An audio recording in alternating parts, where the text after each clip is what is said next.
Vamos lá, então, né, fazermos questões dos últimos concursos, do último ano, mas também eu trouxe questões elaboradas. Por quê? Porque você sabe que no final do ano de 2019, ou seja, em novembro de 2019, foi aprovada a reforma previdenciária. Então, há questões que já não mais comportam a legislação vigente, a realidade, né? E aí nós tivemos o quê? Que trabalhar, inclusive, com a reforma. Por quê? Para você estar atualizado. Então, vamos lá. Primeira questão. Sobre o sistema de seguridade social no Brasil, é correto afirmar. Letra A. É um sistema de gestão bipartite entre governo e sociedade nas políticas de previdência, assistência e saúde.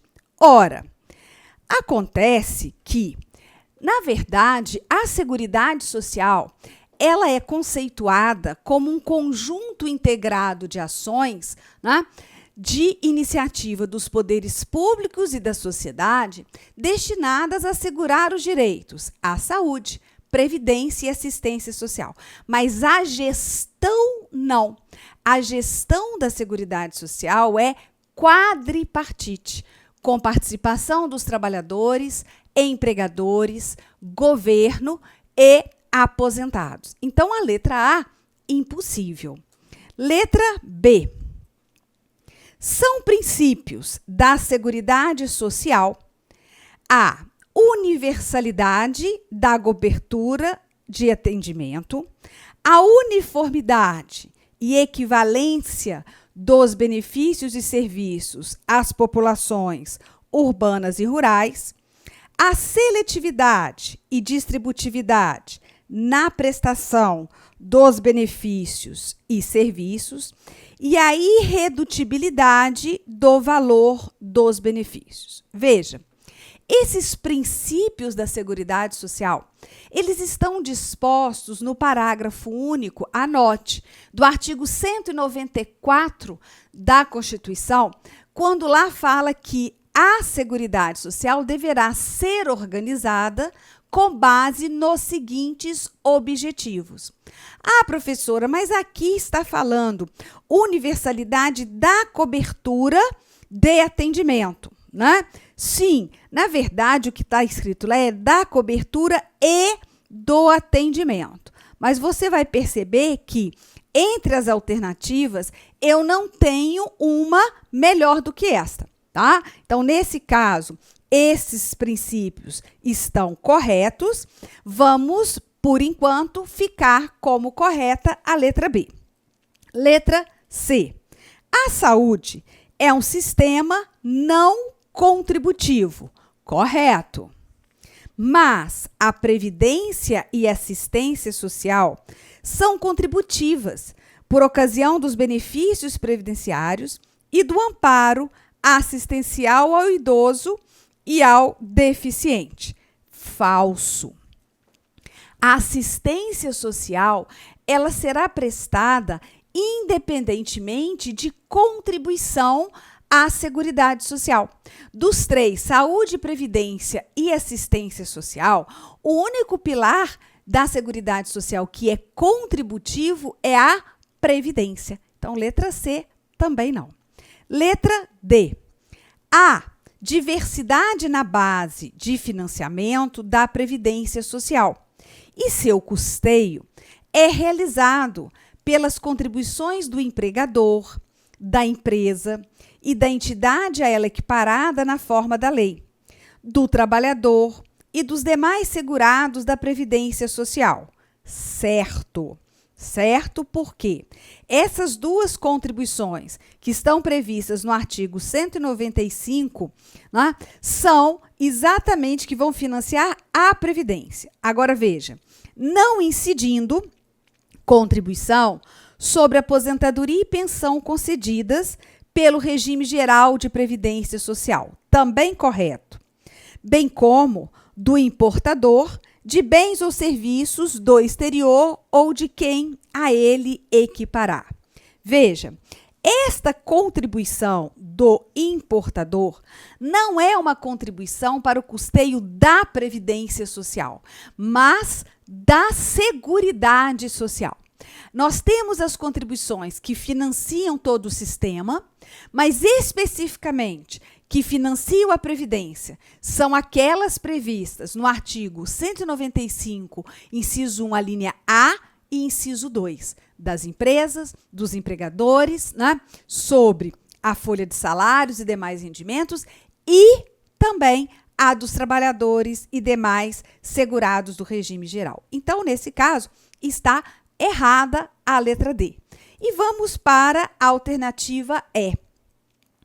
O benefício ou serviço da Seguridade Social pode ser criado, majorado ou estendido sem a correspondente fonte de custeio. Também está errado, né? Esse aí é o que falamos do princípio da contrapartida. Nenhum benefício ou serviço da Seguridade Social poderá ser criado, estendido ou majorado sem a correspondente fonte de custeio total. Então, correta a letra B, que tratou ali de demonstrar princípios constitucionais da Seguridade Social. E você verifica que uma questão com 5 alternativas, né, o examinador passeou por dispositivos da Constituição. Artigos 194, 195, 203, né? Para a gente saber que a assistência social não tem caráter contributivo. 196, o caso da saúde, também não é contributiva. E o 201, onde a previdência tem caráter contributivo. Então, uma questão, ele quase que passeia por todos os artigos que tratam, na verdade, de Seguridade Social na Constituição Federal. Tá ok? Então, resposta correta, alternativa B. Mais uma. Julgue a seguinte afirmativa.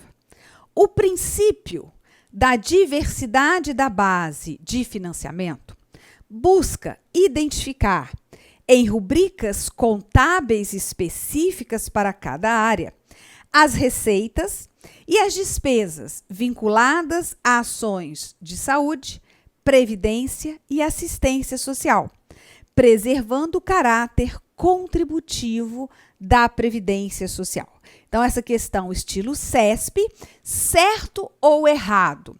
Certíssimo. E eu trouxe exatamente por quê? Por conta do que nós tivemos de alteração no inciso 6 do parágrafo único do artigo 194, pela emenda Constitucional 103. Veja, princípio da diversidade da base de financiamento, identificando-se em rubricas contábeis específicas para cada área as receitas e as despesas vinculadas às ações de saúde, previdência e assistência social, preservado o caráter contributivo da Previdência Social. Então, isso veio com a reforma previdenciária. 3. A respeito do regime geral de Previdência Social, assinale a opção correta. Vamos lá. O RGPS não prevê proteção ao trabalhador em situação de desemprego involuntário. Olha, letra B. O referido regime é de filiação facultativa. C. O valor do benefício não tem vinculação com o salário mínimo. Letra D. O regime geral de previdência social tem caráter contributivo. Letra E. Exige-se o cumprimento de carência para a concessão de qualquer um dos benefícios. Olha só, eu preciso aqui a opção correta, né? Ora, essa questão dá um medo. Por quê? Porque aparentemente ela tem aí mais de uma opção. Então vamos lá. Letra E. Exige-se o cumprimento de carência para a concessão de qualquer um dos benefícios do regime geral. Está certo? Não. Por quê? Há benefícios que não exigem carência. Quais? Salário família, auxílio acidente, pensão por morte, aposentadoria por invalidez e auxílio doença, quando decorrente de acidente de qualquer natureza ou de doenças elencadas pelo artigo 151 da Lei 8.213, salário maternidade para empregado doméstico e trabalhador avulso. Então, há benefícios que não exigem carência. Letra E, errado. Letra D. O regime geral de previdência social tem caráter contributivo. Correto. O regime geral tem caráter contributivo. Letra C. O valor do benefício não tem vinculação com o salário mínimo. Também está correto. Tá? O valor do benefício não tem vinculação com o salário mínimo. Vinculação, não. Não é por número de salários mínimos, né? O que eu tenho de salário mínimo é que o benefício que substitui o salário de contribuição ou rendimento do trabalho não poderá ser inferior ao salário mínimo. Agora, vincular valor do benefício ao salário mínimo também está, né, errado. Então, não tem vinculação. Letra B. O referido regime, então, o regime geral, é de filiação facultativa. Não, não é de filiação facultativa. Por quê? Ele é de filiação obrigatória. Tá? Letra A. O regime geral não prevê proteção ao trabalhador em situação de desemprego involuntário. Ora, ele não prevê proteção. Prevê sim, tá? Ele prevê, mas o seguro-desemprego não é um benefício que é contemplado pelo regime geral. Correto, mas a proteção ali é no caso que a gente tem de uma extensão, de uma prorrogação do período de graça do segurado quando em situação de desemprego involuntário. Então, na verdade, né, nós teríamos aqui como corretas a letra C e a letra D. Só que o gabarito escolheu a letra D. O regime geral tem caráter contributivo, sim, mas o valor do benefício não tem vinculação com o salário mínimo também. Então, o gabarito oficial, letra D. Outro, são regras sobre os segurados obrigatórios do regime geral de previdência social, exceto. Então, o que acontece? Eu tenho que verificar, em relação aos segurados obrigatórios, o que não é verdadeiro, né? E segurados obrigatórios são aqueles que vão exercer atividade remunerada abrangida pela Previdência. Estão divididos nas categorias de empregado, empregado doméstico, trabalhador avulso, contribuinte individual e segurado especial. Então, vamos verificar essa situação. Letra A.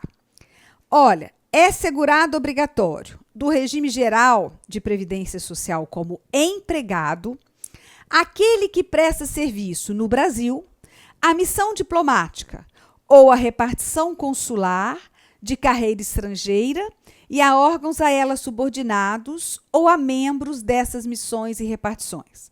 Excluídos o não brasileiro, sem residência permanente no Brasil, e o brasileiro amparado pela legislação previdenciária do país da respectiva missão diplomática ou repartição consular. Esse é empregado? Sim. O examinador foi lá e colou o que estava na lei, né? Então, como eu tenho que achar o que não é, não posso marcar a letra A. Vamos lá. Letra B. É segurado obrigatório do regime geral de previdência social como empregado o servidor público ocupante de cargo em comissão, sem vínculo efetivo com a União, autarquias, inclusive em regime especial, e fundações públicas federais. Está correto. Ele não tem vínculo efetivo, está ocupando cargo exclusivamente em comissão, empregado. O empregado de organismo oficial internacional ou estrangeiro em funcionamento no Brasil, sim, empregado, salvo quando coberto por regime próprio de previdência social, está correto. E o exercente de mandato eletivo federal, estadual ou municipal, desde que não vinculado a regime próprio de previdência social, também na condição de empregado. Então, estão corretos. Olha, uma alternativa colocou 3 enquadramentos como empregado. Todos 3 estão certos. Então, a letra B eu não posso também marcar. Letra C. É segurado obrigatório do regime geral de previdência social como contribuinte individual. Então, mudou agora a categoria para a gente analisar. O titular de firma individual, urbana ou rural? Sim. O diretor não empregado? Correto. E o membro de conselho de administração de sociedade anônima? Certo. O sócio solidário, o sócio de indústria, o sócio gerente e o sócio cotista, que recebam remuneração decorrente de seu trabalho em empresa urbana ou rural, e o associado eleito para cargo de direção em cooperativa, associação ou entidade de qualquer natureza ou finalidade. Correto. Bem como o síndico ou administrador eleito para exercer atividade de direção condominial, desde que recebam remuneração. Certo. E quem presta serviço de natureza urbana ou rural em caráter eventual a uma ou mais empresas sem relação de emprego. Todos os enquadramentos são contribuinte individual. Certíssimo. Portanto, não aceito a letra C. Letra D. Segurado obrigatório como segurado especial. Então, já mudou também. Vamos lá. O cônjuge ou companheiro, bem como filho maior de 16 anos, de idade, ou a este equiparado, que comprovadamente trabalhem em regime de economia familiar. Sim. Entende-se como regime de economia familiar a atividade em que o trabalho dos membros da família é indispensável à própria subsistência, certo? E ao desenvolvimento socioeconômico do núcleo familiar, correto? E é exercido em condições de mútua dependência e colaboração, certíssimo? Com a utilização de empregados permanentes. Aqui está o erro. Segurado especial não tem empregados permanentes. Ele pode ter empregados, sim, até o limite de 120 pessoas dia ano. Empregados permanentes faz o enquadramento para contribuinte individual. Então, a letra D que eu vou aceitar porque tem um erro, né, na qualificação de segurado. Então, letra D, nós vamos marcar. Mas conferindo a letra E. Como segurado trabalhador avulso, no regime geral, aquele que presta a diversas empresas, sem vínculo empregatício, serviços de natureza urbana ou rural. Certo, né?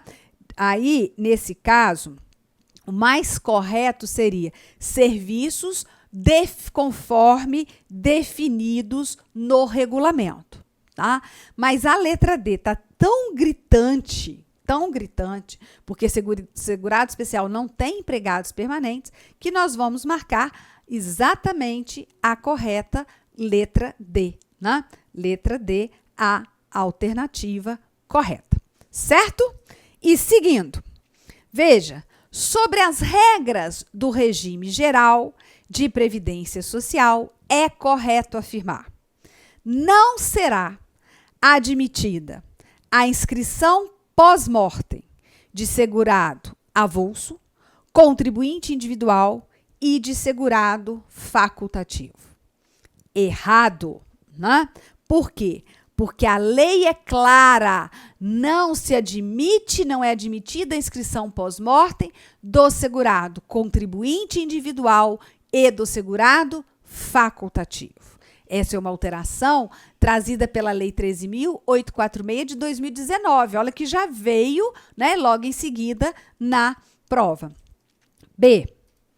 A comprovação de união estável e a de dependência econômica exigem início de prova material contemporânea dos fatos, não admitida em qualquer hipótese a utilização da prova exclusivamente testemunhal. Olha, não admitida em qualquer hipótese está errado, né? Salvo os casos fortuitos ou de força maior, conforme definidos no regulamento. E esse início de prova contemporânea dos fatos deverá ser produzido em período não superior a 24 meses da data do óbito do segurado ou da sua reclusão. Então, letra B também eu não vou marcar. Letra C. O valor do benefício de prestação continuada, inclusive o regido por norma especial e o decorrente de acidente do trabalho, exceto o salário família e o salário maternidade, será calculado com base no salário de benefício. Certo. Artigo 28 da Lei 8.213. Ah, professora, mas eu continuo colocando isso como certo, sabendo que a reforma previdenciária para o cálculo das aposentadorias, né, dos benefícios, entendeu que seria a média, né, 100% da média dos salários de contribuição? Sim, não tem problema nenhum, né? O salário de benefício, nesse caso, vai ser 100% da média dos salários de contribuição a partir de julho de 94. Mas correto, a letra C. Letra D. O enteado, o menor tutelado e o menor sob guarda equiparam-se a filho, mediante declaração do segurado e desde que comprovada a dependência econômica na forma estabelecida no regulamento. Errado. O enteado e o menor tutelado equiparam-se a filho, sim, e não o menor sob guarda.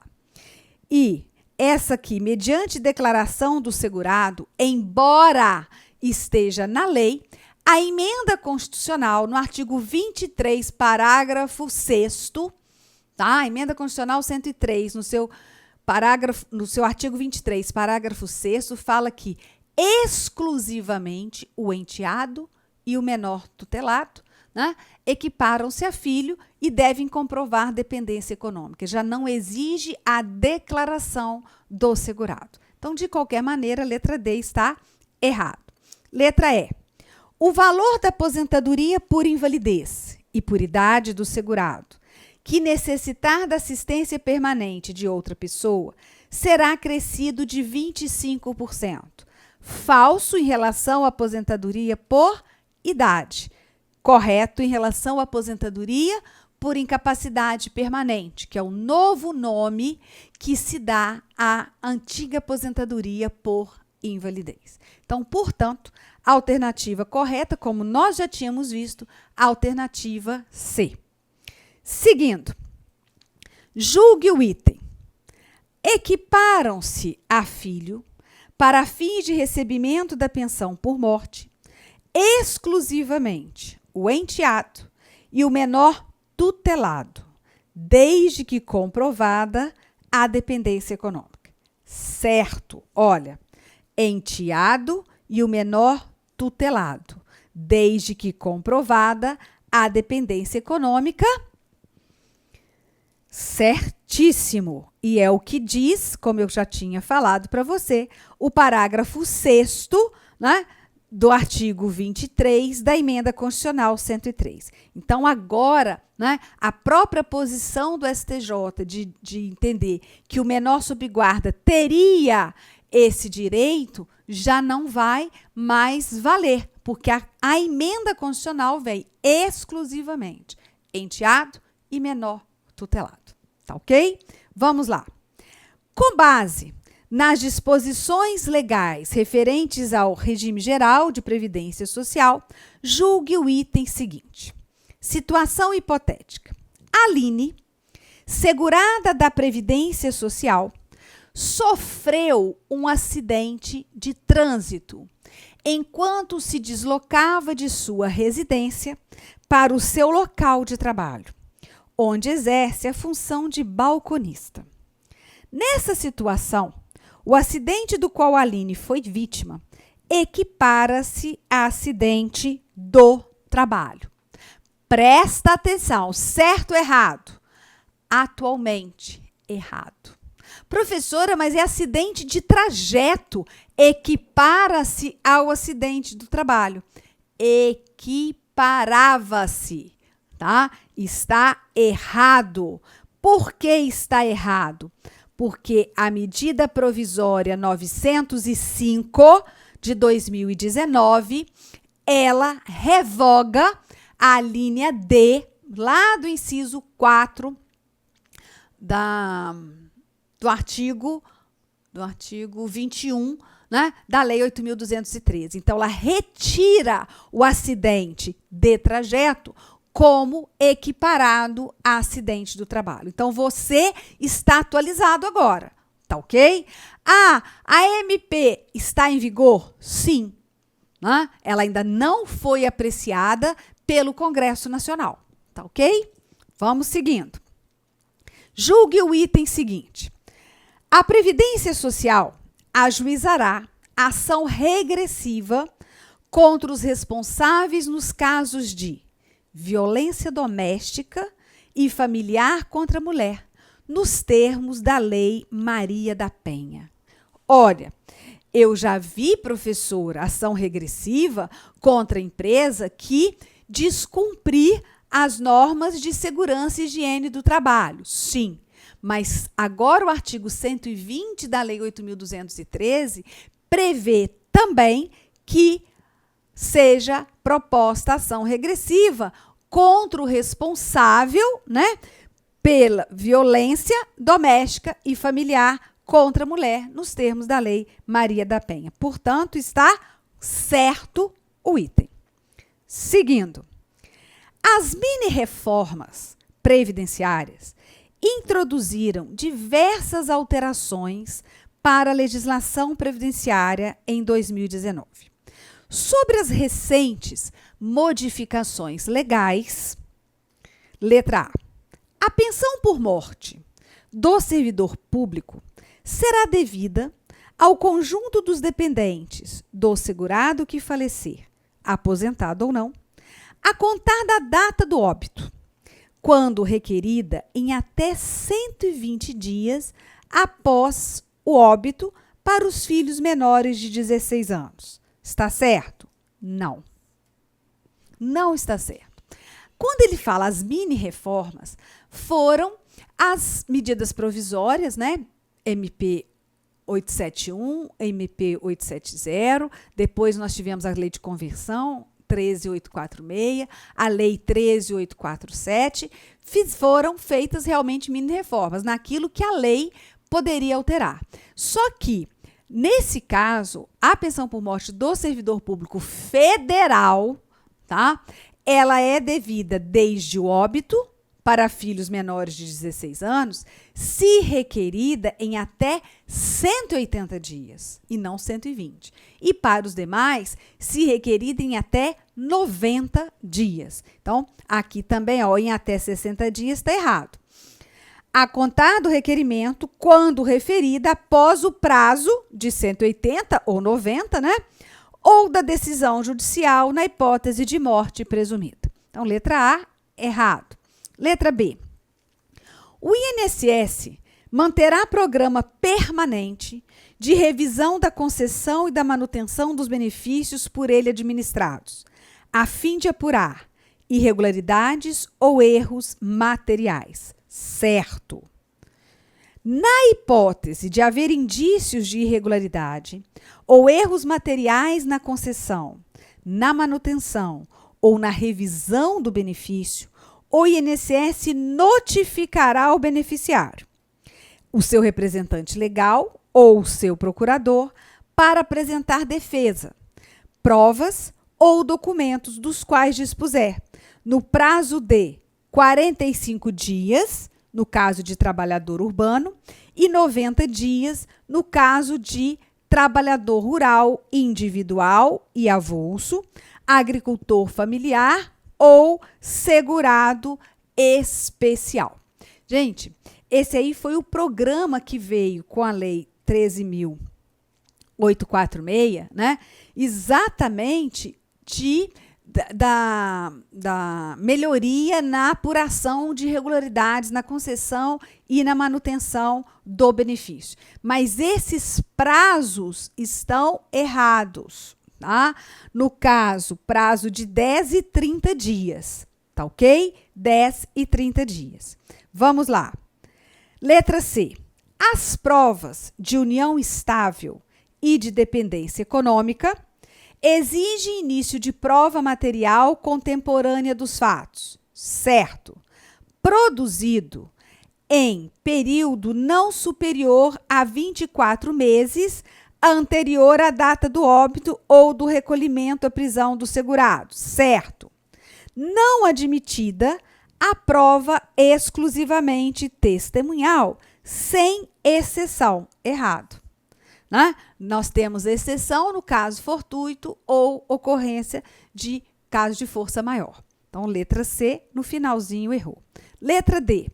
O segurado manterá sua qualidade quando estiver recebendo benefício previdenciário, exceto quando estiver percebendo auxílio acidente. Certíssimo! Sendo assim, para que o segurado mantenha a sua qualidade, deverá contribuir mensalmente para o regime geral de previdência social, certo? Se ele estiver só em gozo de auxílio acidente, para manter a qualidade de segurado, ele tem que contribuir, porque já não mais dá direito a ele ficar de graça se estiver apenas recebendo auxílio acidente. Então, letra D é a correta. Letra E, vamos verificar.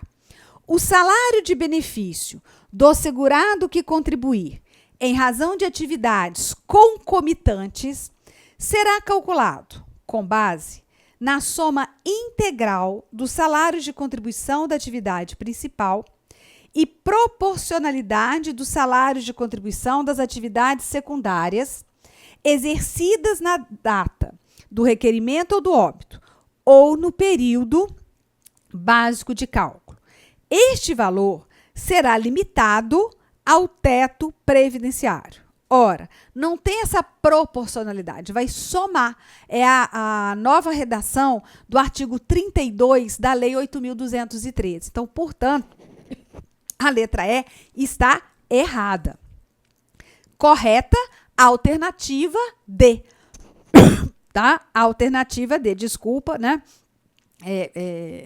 Tossi aí para vocês. Tá ok? Então, você veja o seguinte, que as questões que nós estamos trazendo são as questões bem atualizadas, né? Mas vamos lá. Ivan Pereira sofreu acidente de trânsito em um final de semana, quando voltava do clube com sua família.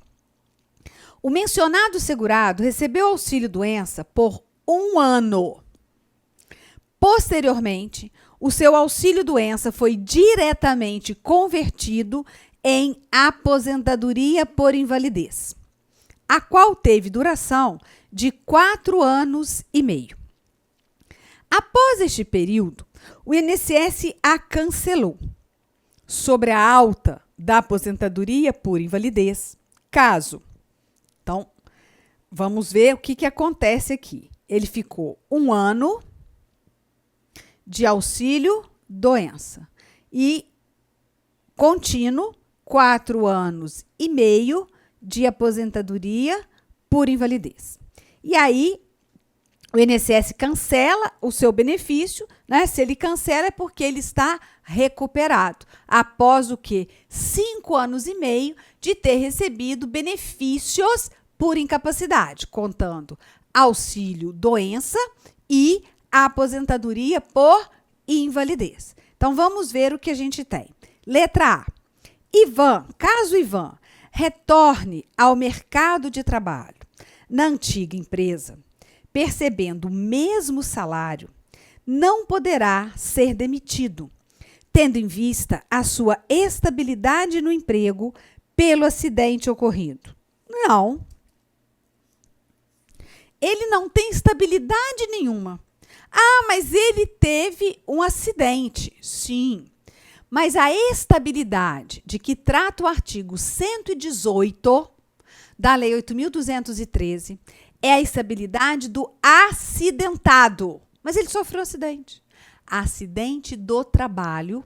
E essa estabilidade, ela passa a existir após a cessação do auxílio doença acidentário, que não é o caso de Ivan Pereira. Então, letra A, nada. Letra B. Caso Ivan não retorne ao seu antigo emprego, a aposentadoria por invalidez cessará após tantos meses quantos forem os anos de duração do auxílio doença ou da aposentadoria por invalidez. Veja só, quero que você marque aí depois para poder estudar, né?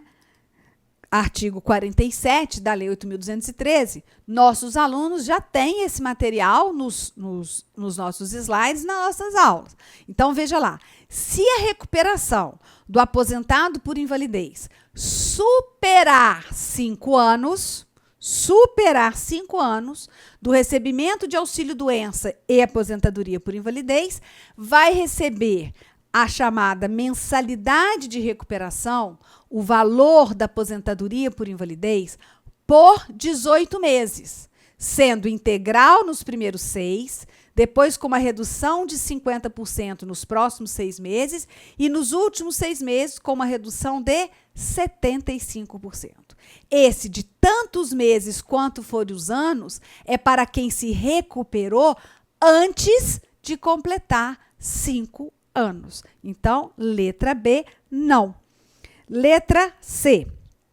Caso Ivan retorne ao seu antigo emprego, a sua aposentadoria por invalidez será mantida de forma escalonada pelo período de 1 ano e meio.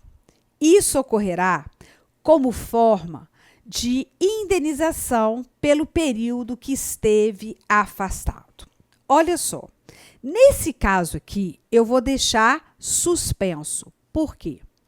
Porque realmente, mesmo ele retornando, sem prejuízo de retorno à atividade, ou não, retornando ou não, se ele se recupera após 5 anos, ele tem direito de receber por 1 ano e meio, tá? Mas do jeito que tá, vamos ver as outras opções. É assim que a gente faz prova. Letra D. Caso a perícia determine que Ivan esteja apto ao exercício de atividade diversa da que exercia, a sua aposentadoria por invalidez cessará após quantos forem os anos de duração de auxílio-doença ou da aposentadoria por invalidez. Não porque está acima de 5 anos. Letra E. Caso Ivan não retorne ao seu antigo emprego, a sua aposentadoria por invalidez será mantida de forma escalonada pelo período de 1 ano e meio. Isso ocorrerá mesmo que encontre um novo emprego. Correto. A alternativa correta, a alternativa é, mesmo que ele vai para outra atividade, quer dizer, sem prejuízo da nova atividade, ele vai receber escalonado por 1 ano e meio. 6 primeiros meses, 100%, outros 6 meses, 50%, o outros 6 meses, 25% do valor da aposentadoria. Mas a letra C? A letra C, nós temos um problema aqui, olha. ocorrerá como uma forma de indenização pelo período em que esteve afastado. Não, porque pelo período que ele esteve afastado, ele não precisa de indenização, não, ele estava recebendo benefício. Né? A mensalidade de recuperação é por quê? É para que realmente ele tenha alguma remuneração, algum ganho, até que ele se firme novamente no mercado. Tá? Por isso que veio escalonado e sem prejuízo do exercício de uma nova atividade. Certo? 11. Sobre os benefícios por incapacidade, é incorreto afirmar. Estou na prova, eu faço isso. Ó. Incorreto afirmar para ter certeza que eu vou marcar a incorreta. Letra A. Para os empregados e para os empregados domésticos, o empregador ficará obrigado a pagar os 15 primeiros dias de afastamento da licença saúde e só a partir do 16º dia o segurado afastado receberá do INSS. Erradíssimo! Então, a resposta já é a letra A. Onde está o erro? No caso do empregado doméstico, né? Somente o empregado é que o auxílio-doença será devido a partir do 16º dia do afastamento, certo? O empregado doméstico a partir do início da incapacidade. O empregador não lhe paga os 15 primeiros dias. Letra B. A carência para o auxílio-doença é de 12 meses, correto? Salvo nos casos de acidente de trabalho e de qualquer natureza. Sim, poderia só colocar acidente de qualquer natureza.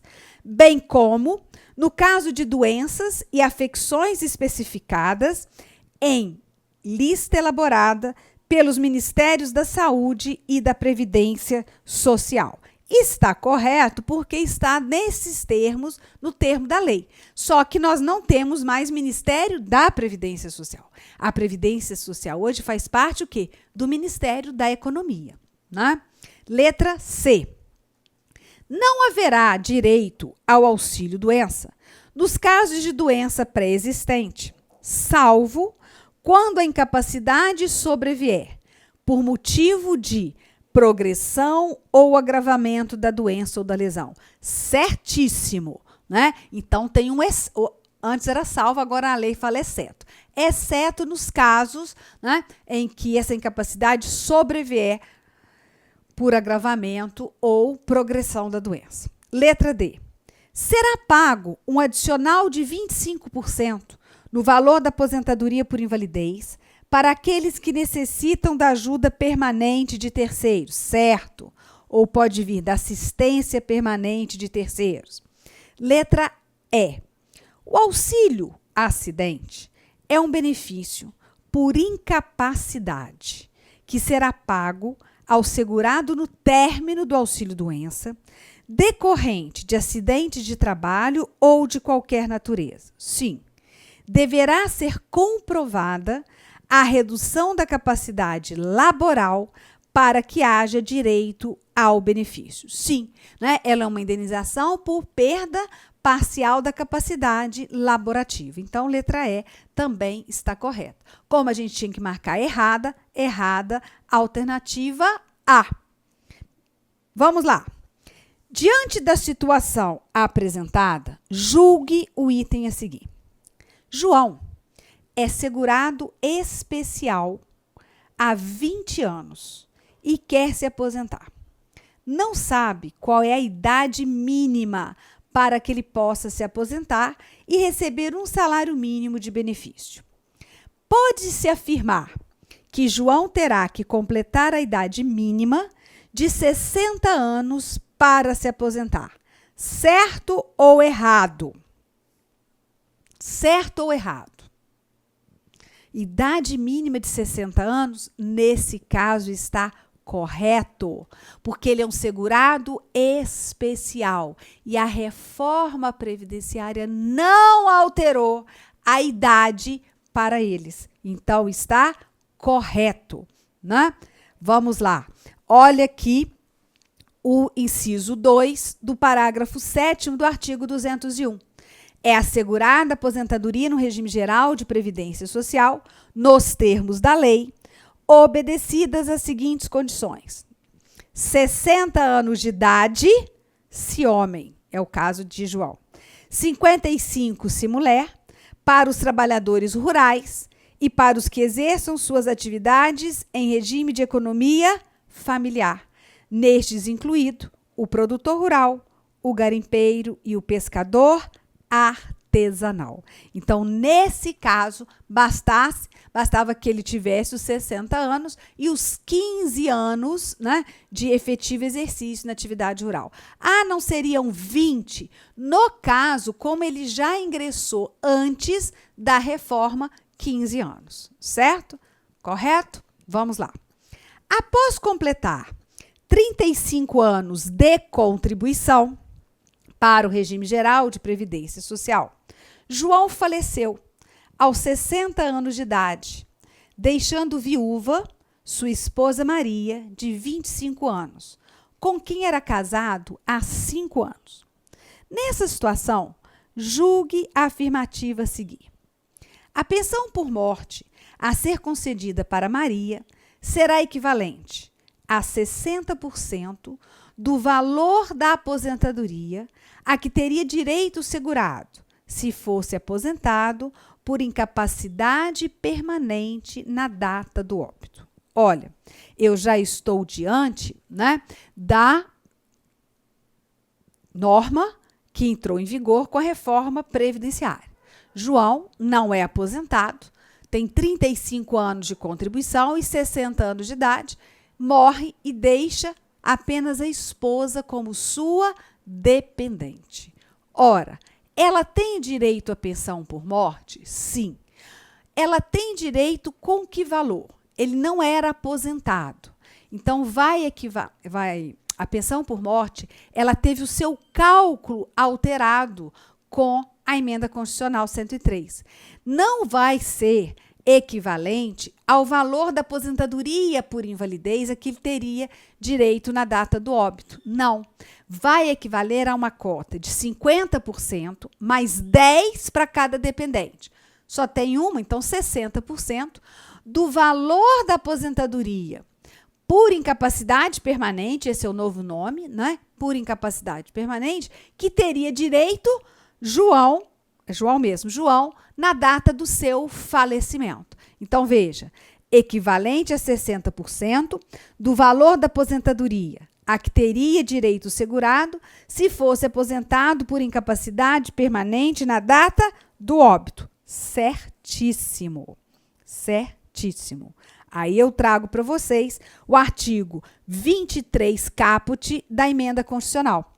A pensão por morte concedida a dependente de segurado do regime geral de previdência social, né, ou de servidor público federal, será equivalente a uma cota familiar de 50% do valor da aposentadoria recebida pelo segurado ou servidor, ou daquela que teria direito se fosse aposentado por incapacidade permanente na data do óbito, acrescida de 10 pontos percentuais por dependente. Como eu só tenho uma dependente no caso de João, 60% do valor da aposentadoria que ele teria direito, né, na data do óbito, aposentadoria por incapacidade permanente. 14. A respeito do regime geral de previdência social, julgue o seguinte item. É vedada a adoção de requisitos ou critérios diferenciados para a concessão de benefícios, ressalvada a possibilidade de previsão de idade e tempo de contribuição distintos da regra geral para a concessão de aposentadoria exclusivamente em favor dos segurados com deficiência, previamente submetidos à avaliação biopsicossocial realizada por equipe multiprofissional e interdisciplinar. Certo? Errado. O parágrafo 1º do artigo 201 da Constituição Federal foi alterado, sim, né, para ter a possibilidade da lei complementar trazer critérios diferenciados de idade e tempo de contribuição, no caso da pessoa, do segurado com deficiência, sim, né? Previamente submetidos à avaliação biopsicossocial, mas também para aqueles que vão ser submetidos a agentes físicos, químicos, biológicos, né? Em condições especiais. Então, dizer que exclusivamente em favor dos segurados com deficiência, eu posso dizer que está errado. Veja, é vedada a adoção de requisitos ou critérios diferenciados para a concessão de benefícios, ressalvada, nos termos de lei complementar, a possibilidade de previsão de idade e tempo de contribuição distintos da regra geral para a concessão de aposentadoria, exclusivamente em favor dos segurados. 1. Com deficiência, previamente submetidos à avaliação biopsicossocial, realizada por equipe multiprofissional e interdisciplinar. 2. Cujas atividades sejam exercidas com efetiva exposição a agentes químicos, físicos e biológicos, prejudiciais à saúde ou associação desses agentes, vedada, muito bom isso, olha, vedada a caracterização por categoria profissional ou ocupação. Então, não exclusivamente aos segurados com deficiência. Mais uma. A respeito da contagem recíproca de tempo de contribuição, julgue o seguinte item. Para fins de aposentadoria, será assegurada a contagem recíproca do tempo de contribuição entre o regime geral de previdência social e os regimes próprios de previdência social, e destes entre si, observada a compensação financeira. Certo? Certíssimo, né?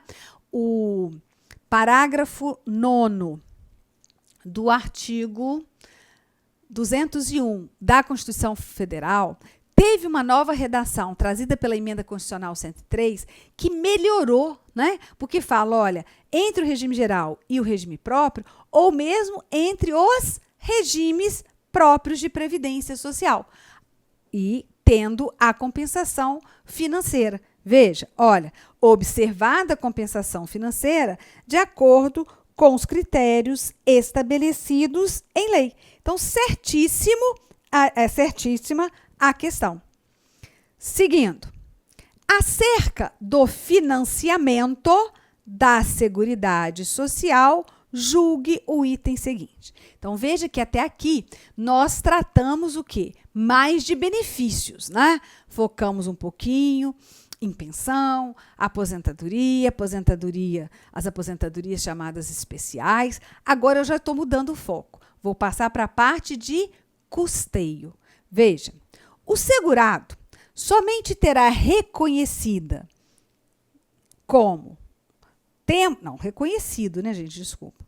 Como tempo de contribuição ao regime geral de previdência social.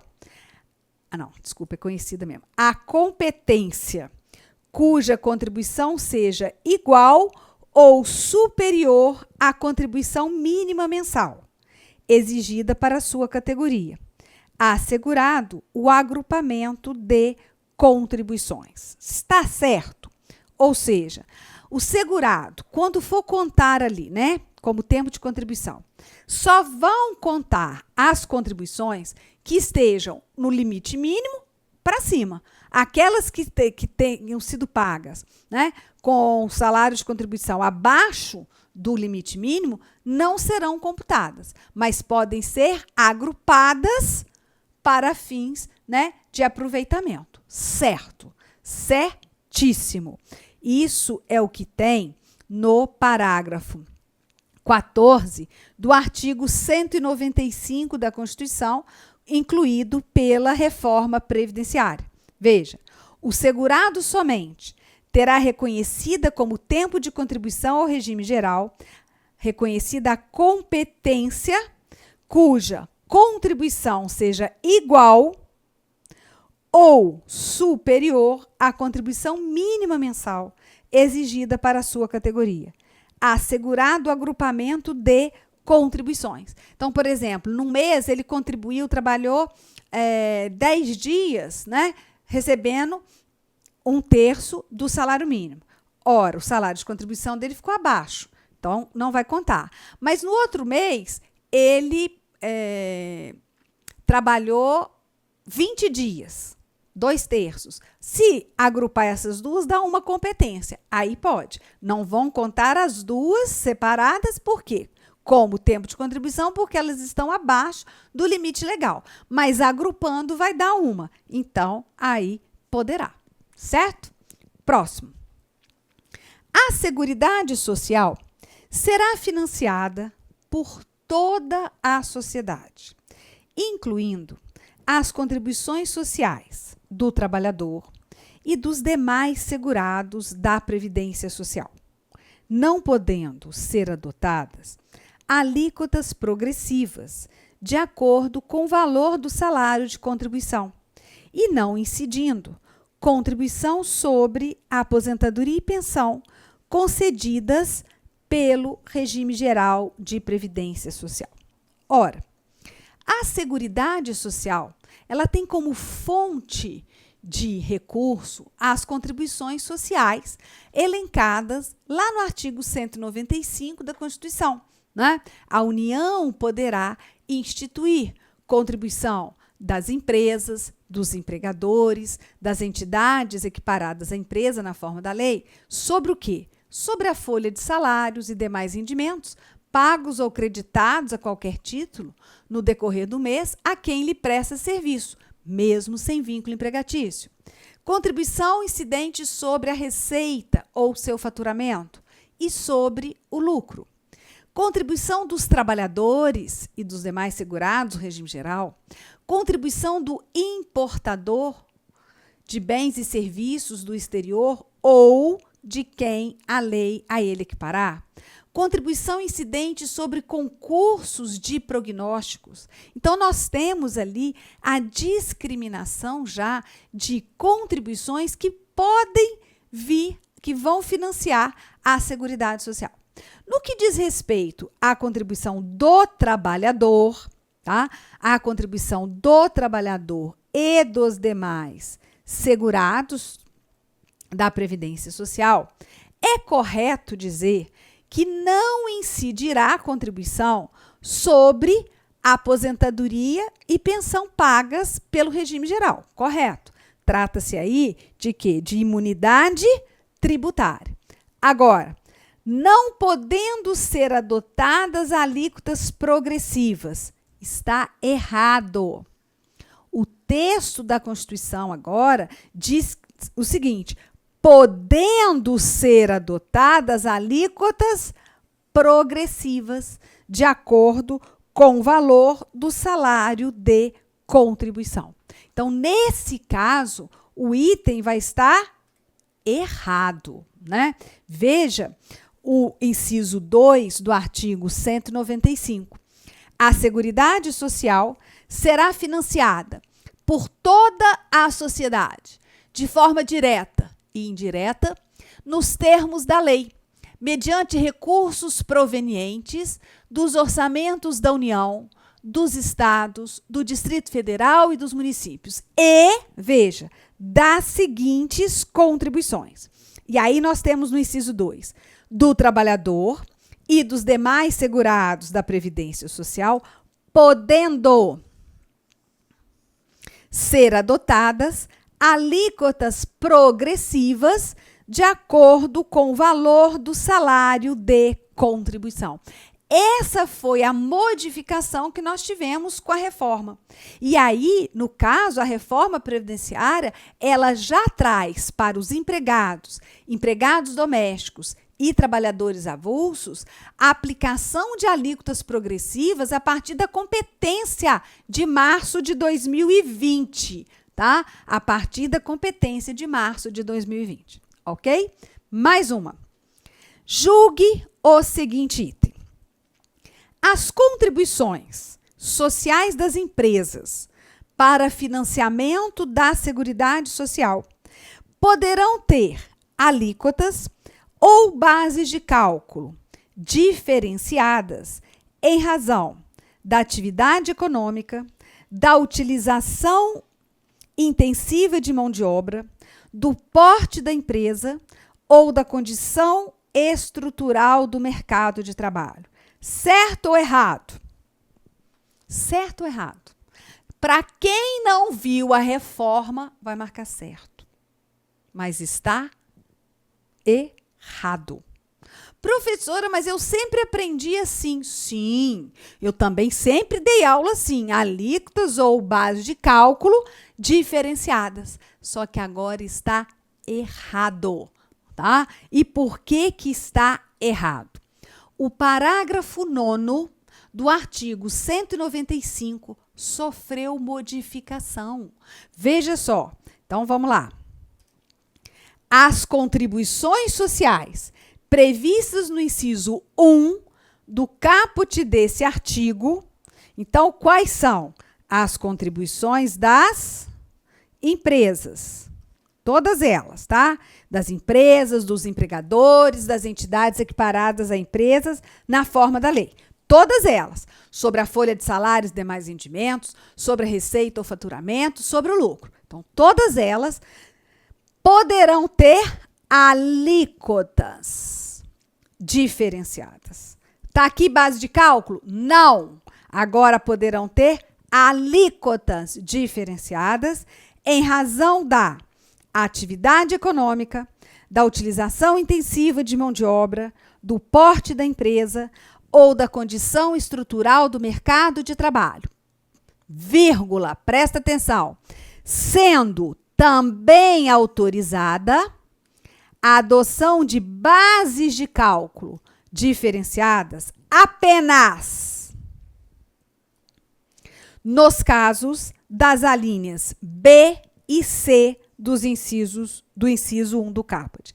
A linha B, faturamento, receita ou faturamento, a linha C sobre o lucro. Então, veja, no caso das contribuições das empresas, sobre folha de salários e demais rendimentos, receita ou faturamento e lucro, alíquotas diferenciadas. Sim, em razão da atividade econômica, do uso intensivo de mão de obra, do porte da empresa ou da condição estrutural do mercado de trabalho. Ok.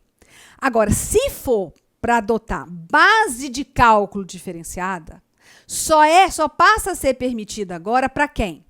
Para as contribuições das empresas incidentes sobre receita ou faturamento e sobre o lucro. Não posso ter base de cálculo diferenciadas na contribuição sobre a folha de salários e demais rendimentos. Tá? Olha a mudança que nós tivemos aí. Ah, professora, mas o que já tinha? Né? A própria emenda constitucional falou, o que já tinha pode deixar. Nós vamos respeitar. Mas, a partir da vigência da reforma, não.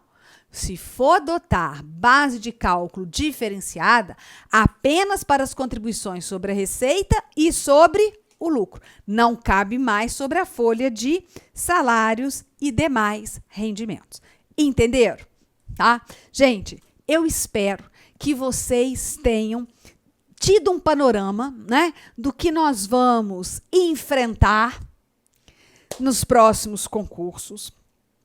O direito previdenciário, ele vai vir, né, com uma possibilidade do examinador trazer, assim, inúmeras questões inéditas, sim, né, dada a quantidade de modificações que nós tivemos, tanto através de lei, quanto pela reforma, pela grande reforma previdenciária. Então, está na hora da gente estudar bem, se atualizar, né, entender. E, como eu sempre digo a vocês, nossos alunos e nossos ouvintes, vamos nos preparar para que o examinador não nos derrube. Para que, quando ele vier com a questão, a gente já tem a resposta pronta. Né? Então, dessa vez, esse ano, nós temos que trabalhar muito com o direito previdenciário, com a sua atualização, né? Esquecermos questões mais antigas que não vão estar de acordo com a legislação vigente no edital, isso tudo é preocupante, mas nada que a gente não possa transpor, né? Nós estamos aqui para isso, nós estamos aqui para ajudar.